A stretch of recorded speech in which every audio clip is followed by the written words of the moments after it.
ছোটর মধ্যে খারাপ হয় নাই কিন্তু একটু বড় কিছু করতে সবাই বলে আরেকটু টাইলস তো ভালো হয় নাই ওই যে সব দিকে রাখি এনের মাল না হ্যাঁ আছে তো তারা তো ঢাকাতে ফিটিংস তো ভালো হয় নাই টাইলসের আর একটু বড় হইতো এটা তো আর আমার কই লাভ নাই শহীদ কইতো যদি আর একটু স্যার বড় হইতো আমি কইছি আর একটু বড় হইতো এটা আমার কই লাভ নাই না না না টাইলসের ফিটিং ভালো হয় না শুধু ফাঁক না ঢেউ তো মানে টাইলসের কারণে কি না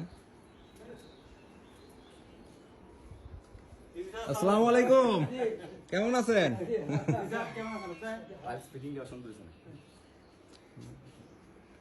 ফিনিশিংটা আর একটু সুন্দর করতে পারতো এই যে দাগ টাগ গুলা ভরে আছে